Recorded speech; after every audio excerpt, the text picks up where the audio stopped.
medical education. Actually, before this, I started with the pedagogy in education, and because I belong to the field of healthcare, I shifted my topic to medical education. And what are the concerns of medical education today, and how these concerns are being addressed? What is the current trend of imparting education, medical education, or what's on in the medical education? This review can be referred by all professional doctors, nurses, the life science professionals, students of healthcare, physiotherapy, dental section. The word pedagogy, it is derived from Greek padios, means boy child, and egogos leader. Pedagogy refers to teaching profession as well as the science of education. Why I have selected this topic is as I am teaching in allied health sciences students, I have observed the gap existing between theory and practical work. And when a student who becomes an employee and later on how he experiences this gap, and there is no as such direct relation, and immediately understood what you are teaching and how it is implemented. There are lack of knowledge, lack of teachers. The aim of objective of this study is what efforts are being made to link theory with clinical trainings and know its effectiveness, methods of teaching theory and approaches to teach clinical skills. Multidimensional approaches are already being used in the education.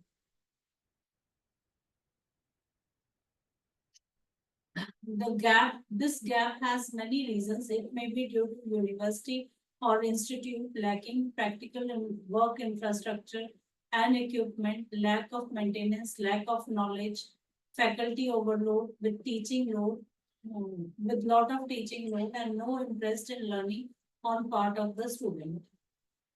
Origin of medical education. It is believed that medical education originated with the ancient Greeks' rational inquiry method, which included reasoning and observation about the disease.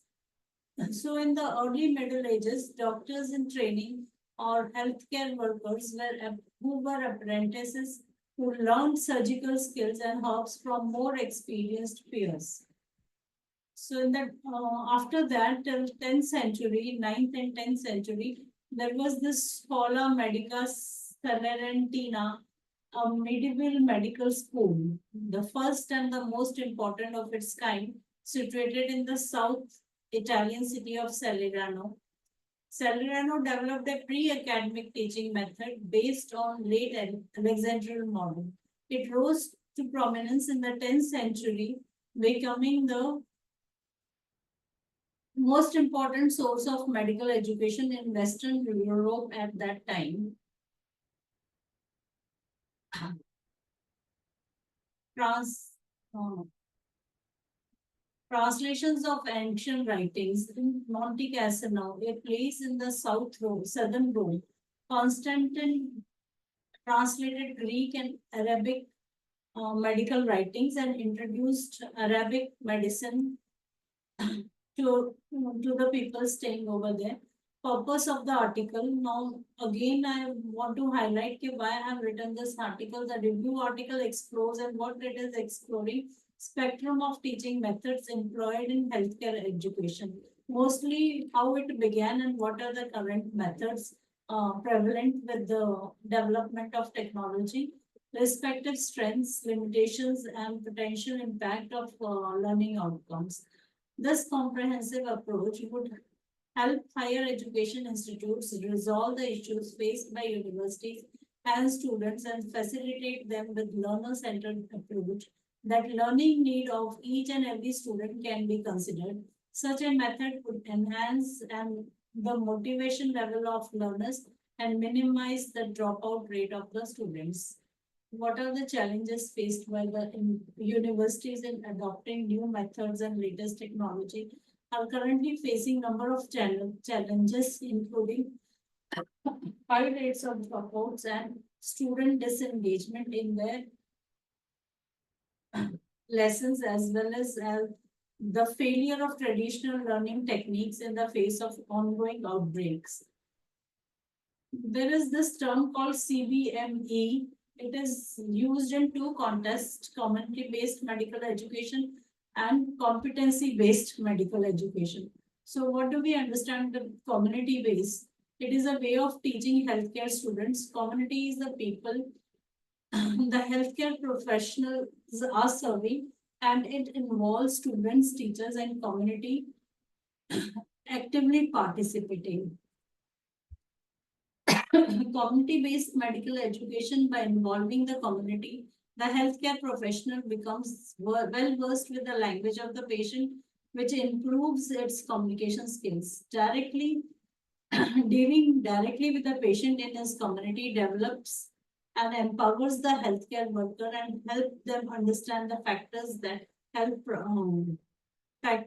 cause health problems in daily life.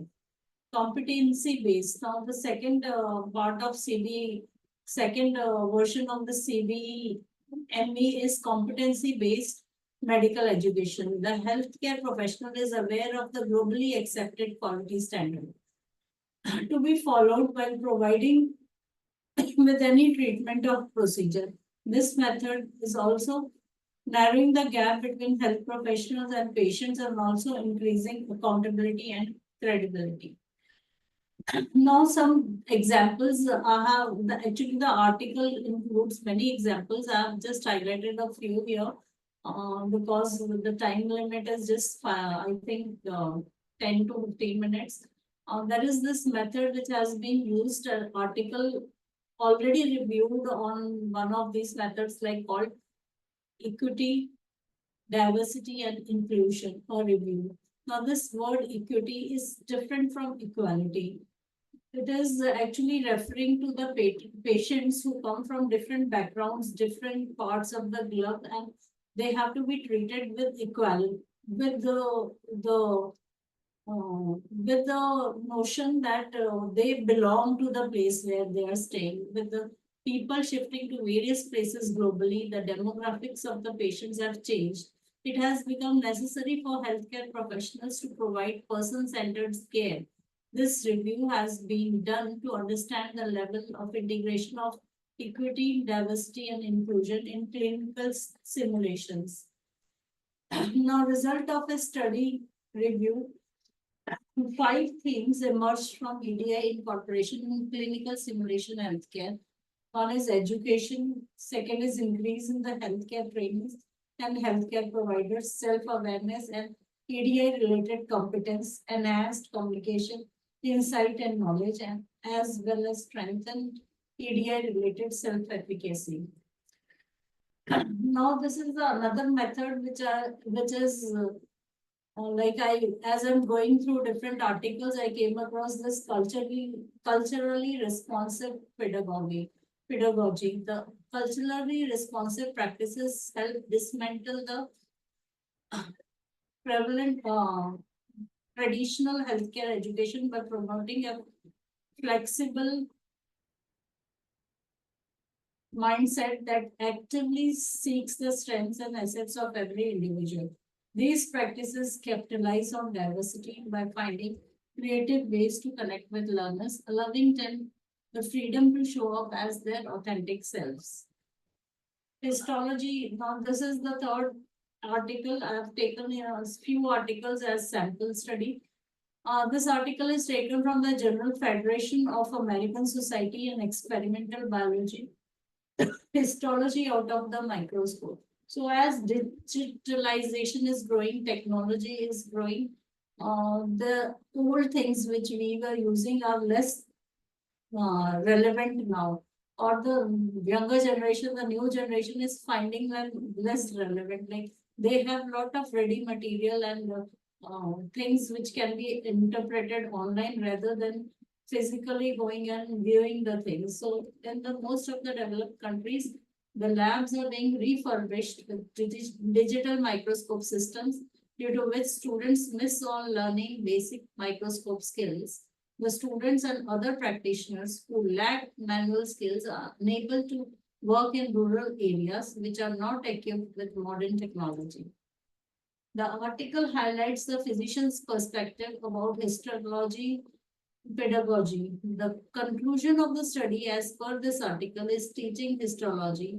Teaching histology should involve manual methods, learning to operate the use of microscope, and being able to stain, identify, and interpret the slide findings, along with being able to utilize the digital resources. Now, this is another method. I think this is the last one, blended learning. So blended course, this is article from the Director of Academic Computing and Professor Catherine Lovell. A blended course is the integration of online with face-to-face system combination, addition of online with face-to-face, but it trade-off replacement of face-to-face time with online activity. So blended learning have all this challenges are faced in implementing this blended learning and various reforms in medical education, like the how the Indian government, it facilitates the poor, then community wise facilitation, backward class facilitation, then providing the laptops and tabs. So a lot many thanks to listening patiently and giving me time to speak. Thank you.